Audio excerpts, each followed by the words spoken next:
Okay, this is a match recap because I just played Eric and Beard, who is on the right here, and he asked me for some tips on his plays, so I am going to just review a couple of his older games using his Necro team. So this is his first game with the Necro team, which was against another Necro team, but he's the blue one, which I'm looking at, but I'm going to look at both teams. So so they set up. Let's go back to the beginning. So set up sensibly. Both teams. Actually, I'm going to turn off the pitch. Pitch markings off. Team logo. Team logo.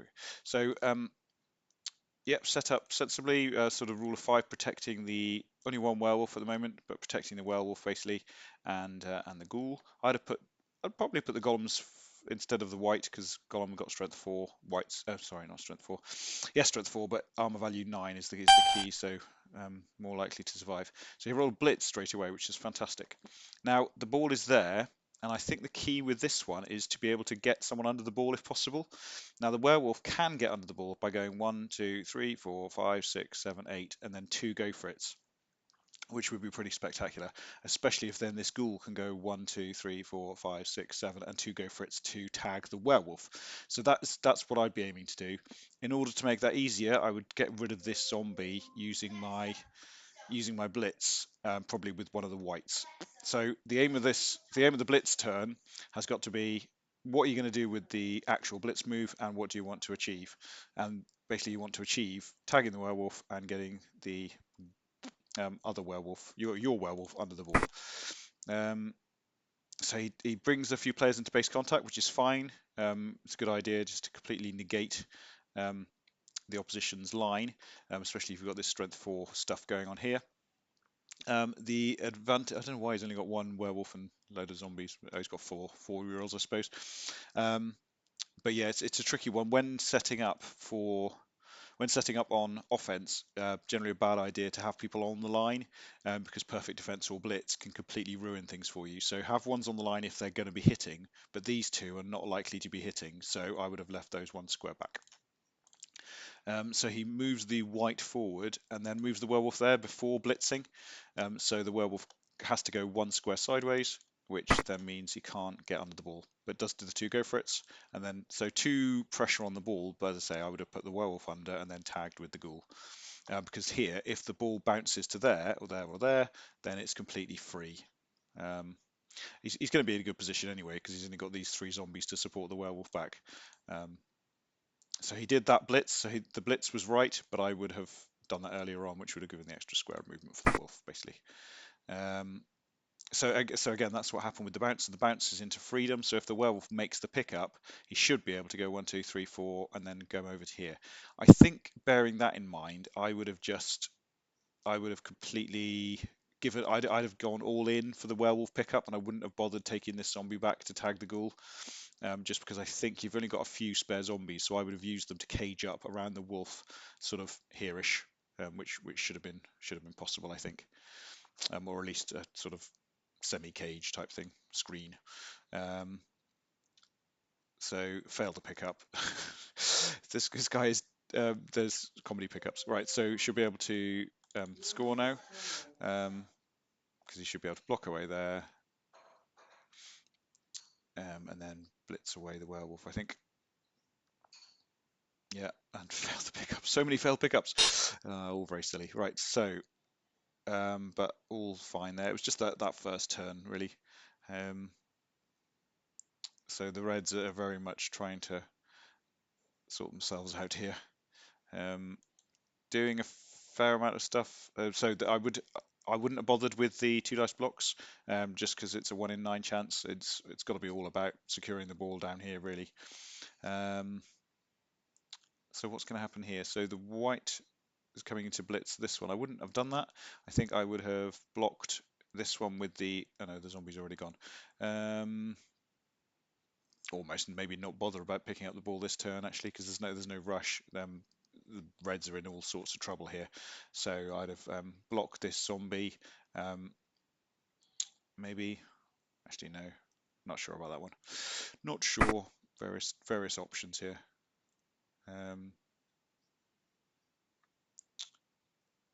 Yeah, so just comedy pickups. What is it about Eric's games and just bad pickups all the time?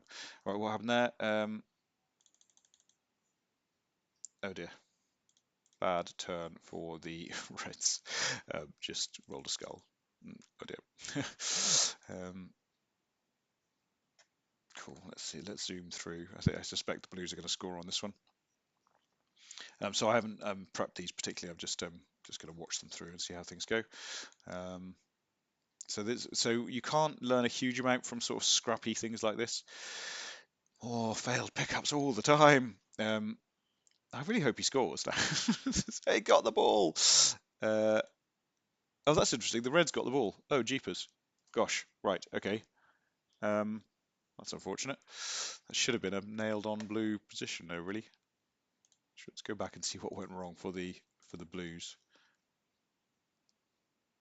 Who was it that died? Let's have a look. So this is it's about to be, so Blue are in a sort of super strong position here, really. So what have they got? They got a werewolf, werewolf, ghoul, and white, and a zombie against 3 zombies and a werewolf. Okay, let's see what happens. And everyone else this is relevant to this sort of scrap that's going on down here. So I suppose it's 4-on-4, but the Blue 4 are a lot better.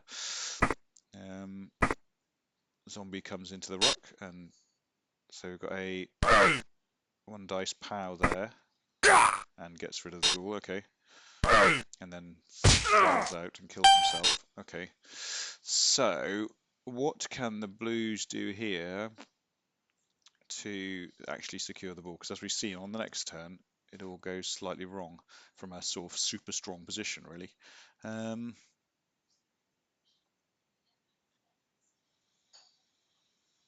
Yeah, it's not great, is it? So possibly bring the zombie down to here, and then block the white into the wolf, and then maybe dodge the werewolf out. Is there still a reroll left? Tricky one. What does he do? Yeah, so he brings that down, blocks the werewolf. That's fine. Yep, that's all good. And then some sort of irrelevant stuff going on. There's a spare zombie.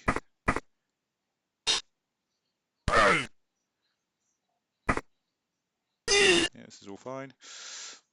And what goes wrong up here with the werewolf then? So that was the blitz. Is the werewolf going to try and dodge it? No, just block. So I might have been tempted to block this zombie to there and then hit him again. So still shouldn't be able to get safe. It's still a fairly decent position. And I don't think I'd have used the last reroll on that one there. That was, yeah, I definitely kept that reroll for later. That was the last reroll, and it was an irrelevant block. It was the last action of the turn. You don't care about zombies sculling out generally. Yeah, you've got to look after those rerolls really. Right,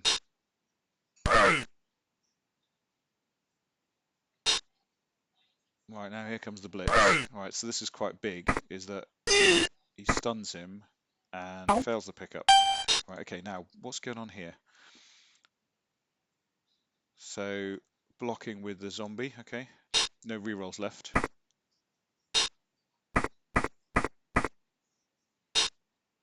Ah, right, so that's a 1 in 9's gone wrong because the reroll was used on the previous turn. Okay. So then we see the Reds get the ball, run away with it, which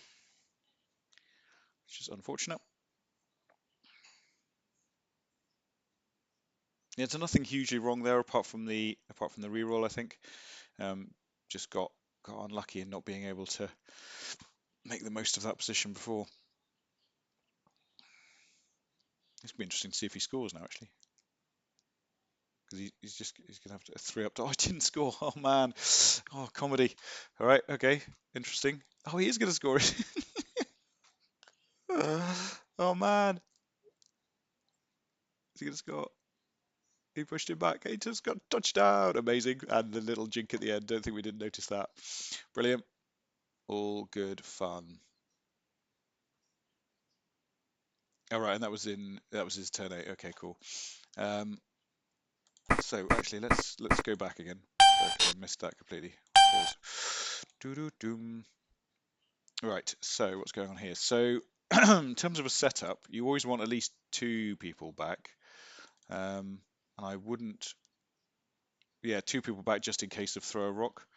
Um, all right, let's have a look. Pause that. All right, so what's happened here is he's set, so he's set three up on the line, and then he's put, yeah, so I wouldn't put all the players on the line like that. Basically, if a blitz happens, no, it's fairly irrelevant because where's the werewolf? Did the werewolf die? Oh no! So you're playing against 10 zombies now, so that's a bit silly. You don't need to worry about the blitz too much. But generally, it's a bad idea to put all the players on the line like that because you're allowing, if a blitz is rolled, you get to run through there. I'm just going to check actually, was it? So I think were all the players on the line before? So all the players were on the line, right? So this is a bit silly. So it's all just gone silly because there's no werewolf and it's just a load of zombies.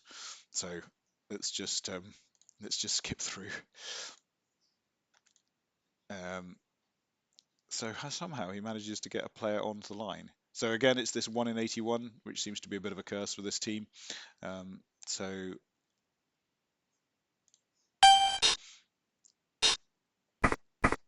let's see where it happens actually.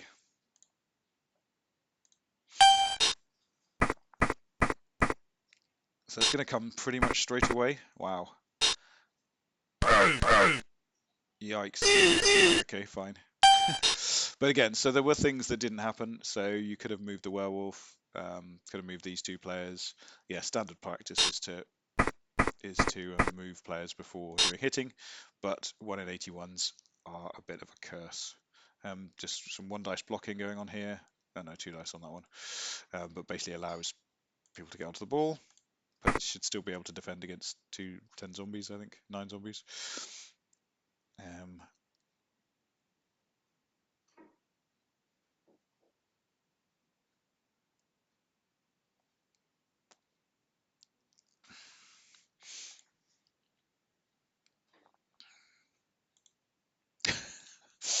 Good. Left a zombie down, it stands up, half dices, re-rolls, double push into a skull.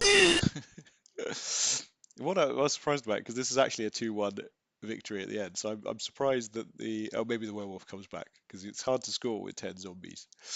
This is all fine. So the werewolf scores. Does the werewolf? Yeah, the werewolf does come back, but just a million zombies. This is a bit of a silly game. Get the ref free bribe. Good. So, all right, what goes on? Why does the werewolf score? Is the question. And how does the werewolf score? Because it seems like a reasonably tight position at this stage, but somehow the werewolf is going to squeeze through and score, I think. Unless I misread the turn completely, which is possible. Good foul, well done.